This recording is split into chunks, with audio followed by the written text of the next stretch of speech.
Doctor साहब मुझे बताएं कि नॉर्मली क्या होता है कि हमें अभी पता नहीं है कोई भी इंग्रेडिएंट है, चाहे वो नेचुरल है या वो दूसरी मेडिकेशन है, हमें नॉर्मली नहीं पता होता है ये हमें सूट करेगी सूट नहीं करेगी। नेचुरोपैथी में क्या होता है, क्या आप इसी तरह की मेडिसिन होती है जो हर एक को सूट कर जाती है? नहीं, ऐसे नहीं होता।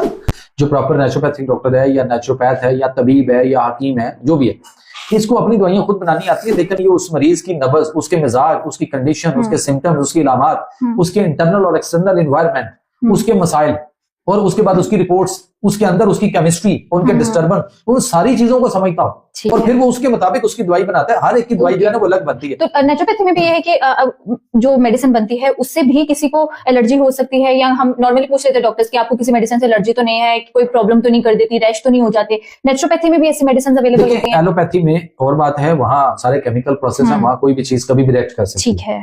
बात यह है कि जो नेचुरोपैथिक तरीका इलाज है ना, ये नेचुरल इंग्रेडिएंट्स पे बेस करता है, और जब आप उसकी मरीज की मर्ज और उसकी कंडीशन और उसकी सारी चीजों के मुताबिक दवाई बनाएंगे ना, तो फिर आपको रिएक्शन कुछ नहीं होगा। ठीक है। फिर मिजाज के मुताबिक होगी। रिएक्शन उस वक्त होता है जब मिजाज के मुताबिक आपको मेडिसिन नहीं मिल रही है, हाँ, जब उसमें कोई खराबी होगी, गड़बड़ होगी, फिर होगा। ठीक है। जब वो क्लैश कर रही हो, उस वक्त मसला बनेगा।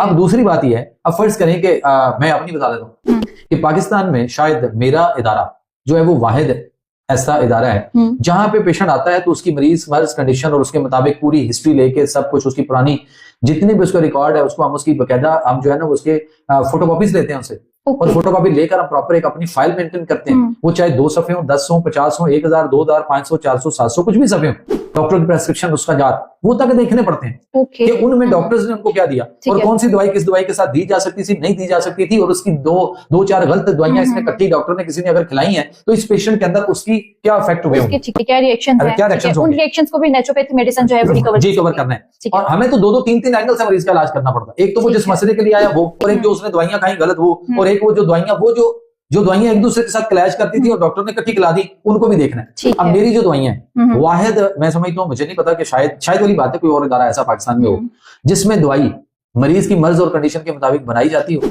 और नंबर 2, वहां पर बनाने वाला जो है वो फार्मासिस्ट हो। अच्छा। मेरी बेटी, मेरी बड़ी बेटी जो है वो बजाते खुद नेचुरोपैथ भी है, उसके साथ साथ वो क्वालिफाइड फार्मासिस्ट है, डॉक्टर फार्मेसी किया उन्होंने, ठीक। और उसके बाद सिर्फ हमने वहां सिलसिला नहीं रोका, मैं अब उसको आगे जो है वो एमफिल करवा रहा हूँ, और वो फार्मास्यूटिक्स के अंदर इस वक्त जो है ना एमफिल भी कर रही है। अब मुझे ये बताइए, लाए कोई ऐसा तबीब जिसके पास दवाई, हालांकि बना तो तबीब भी सकता है, खुद भी बना ले, कोई मसला नहीं, उसके लिए वो बना सकता है, दे भी सकता है, ये जरूरी नहीं। जो हमारी दवाइयां हैं वो हमारी जो नेचुरोपैथिक की मेडिसिन है, जो नेचुरल हर्बल प्रोडक्ट है, वो सारी वो हम बनाकर, अगर हम ये चाहें ना बना के हमको इंडस्ट्री और हम जो है ना वो फटाफट छा जाए तो बड़ा कुछ हो सकता है। मुझे भी इंडस्ट्री लगानी आती है, मेरी बेटी का अपना लाइसेंस है, तो हमें क्या जरूरत है कोई फार्मासिस्ट ढूंढने की। लेकिन सवाल ये है कि उससे हम समझते हैं कि शायद ऐसा नहीं, ठीक है ना, हर मरीज को उसके मुताबिक देखा जाए। तो मेरी जो मेडिसिन जो हम पेशेंट को दे रहे होते हैं वो उस क्वालिफाइड फार्मासिस्ट, जो नेचुरोपैथ भी है, क्वालिफाइड फार्मासिस्ट भी है, एमफिल भी तकरीबन उसका और थोड़ा टाइम है वो कंप्लीट होने वाला है,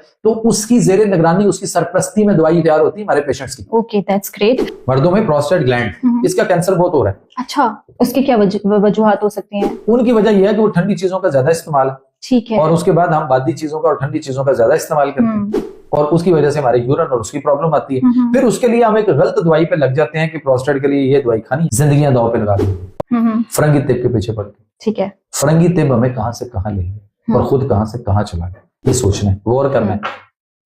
अब फर्ज करें कि वो ब्लड सारी बॉडी में सर्कल करता है और मसाइल जो है ना वहां से उसमें भी शामिल होते हैं, और वो केस फिर बिगड़ते रहते हैं।